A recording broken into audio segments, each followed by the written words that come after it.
some things that have to do with physics and human anatomy. If you're trying to defend yourself, if you're trying to protect other people, you want the quickest and most powerful weapon to the nearest target. And adding extra flowery things is not necessarily going to do that. So, for example, if he comes with a punch, I didn't come for anything. I'm standing up here against the wall, and if something's coming at me, you know,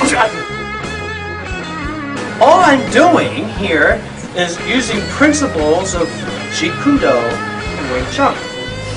Namely this, that I don't have to worry about a very specific block, or very specific stance, or very specific technique that I've memorized. Actually, what happens is when something comes in, I learn how to intercept it by touch, and I learn how to use my body in ways that become very fast, very powerful, and very devastating. Let's start off with sticks. Now, one of the things that we have been able to do in the martial arts is use sticks as training drills to actually make you faster as a person. Now, most people wouldn't think of fighting with sticks. They go, okay, great, we don't want to carry sticks with me or something. But in reality, what happens with a stick can happen with a hand. This becomes a very powerful training aid. It becomes with a strike. I can block, it becomes another strike. It keeps coming with different strikes. I can just keep blocking, you know. If I don't have a stick, it comes with a stick. I can block it, it becomes him. I can take it and I can use it on him. Okay? And the only reason I can do that is because we've trained the sticks. There's certain attributes that make this really, really kind of fun. Because it's amazing that you can actually, the stick is coming at you, and you have the ability to stop it and disarm it and use it. Now you wouldn't think that that would actually work, but it most certainly does. And it works because you're using touch, not sight, or memorized techniques. Very interesting. Okay, for example, let's say that he decides he wants to do something here, and I happen to have some kind of a stick too.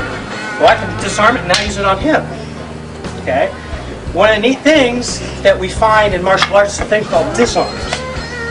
When he comes, there are tricks of physics that give me leverage that allow me as a weaker person to take a stronger person out.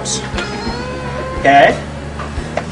Okay, maybe he's just coming straight in and a jab I can come in. Or, again, maybe he's coming over in the top. There are different ways you can take these things to their logical limits. Okay? And so, if he's doing a normal punch this way, like a karate guy, notice where he starts. Many people tend to start down by the waist, and that's okay for training. But in the street, it's not very good. So what we'll do is punch from the center of our body. Okay, so as he comes with that punch, it intercepts the punch and blocks the block. Blocks the punch. See? Simultaneous block and strike.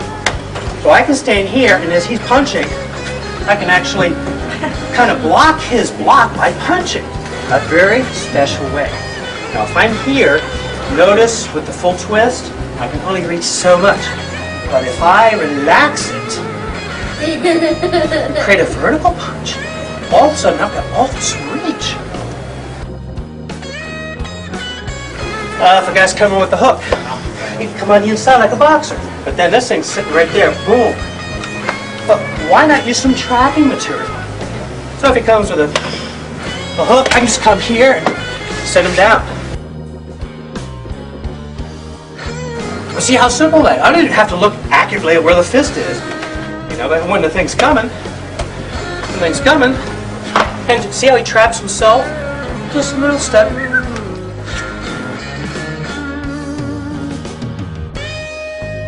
So I mean, what's happening here is if the guy's ready to, boom, he's hit before you know what's happening.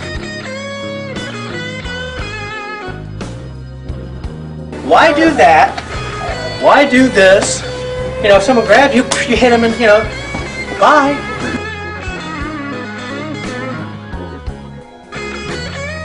Something called the Thai kick in Thai boxing. They try to do it with their leg instead of with their whole body. And by doing nothing more than changing body mechanics, you have a totally different result. People come here and they just whip that thing out there and they just try to kick. Now what's happening? I'm moving my body fast, but you see how my leg is really doing the work and not my body? Does that make sense? It looks like my body's doing it, but is it really? In Thai boxing, they've done this for years. They've learned how to develop true power through science and physiology. If you borrow that and use it for the average individual, it becomes an amazing weapon. So if you sit here and I do the Thai boxing routine, it has a little more devastating effect. You're coming here for this Thai kick. Remember how powerful that was? If you come here to the knee, it just instant collapse. See how I had to block every time he was kicking? Either number one, when he comes at me, I have to run away, or number two, if it's too close, I have to block it. Look where my hand is. Look where his hand is. Boom. Ouch. Well, what Bruce said is, why not block without blocking? How could you do that? Very simply. As a guy comes with a kick, you just, what did I do? That's what Bruce called Jikun Tek. Sticky legs, it's Wing Chun.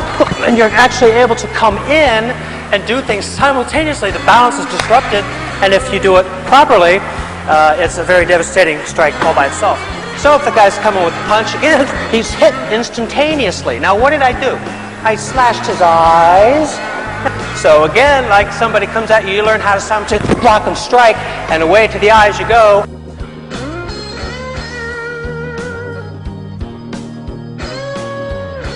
Imagine a center line going from the middle of the body from top to bottom. If you push on one side, he could rotate away. Push on the other side, could do the same. But if you hit in the center, the full impact has to be felt. It takes less effort to do the same thing. Hey, Bob hits me. Hit harder, harder, fast, hard, fast, hard. As Bob is pummeling me, notice that it has a certain effect, but not the kind of effect that you'd expect it to have. Now, obviously, different people punch harder than others, but watch the difference between just coming normally with punches like that, like most people would do, and coming with what's called kind of a one-inch punch, where you kind of collapse and use principles of physics in order to collapse. There is a concussion that happens inside, and you feel it inside. It's really a bizarre type of thing. Now this is with two pads, but why is it helpful? If you have that power here, it's amazing what can really happen. What will really help this scenario is if I move my body scientifically. Instead of like stepping and kicking or jumping and kicking, how about if everything moves simultaneously so that the same time I move is the same time I kick? And the whole body weight is behind the kick. So as he's holding the kick, it's a whole different scenario. You feel it differently, there's no doubt about that. But to see the difference in the way the body moves, it really gives you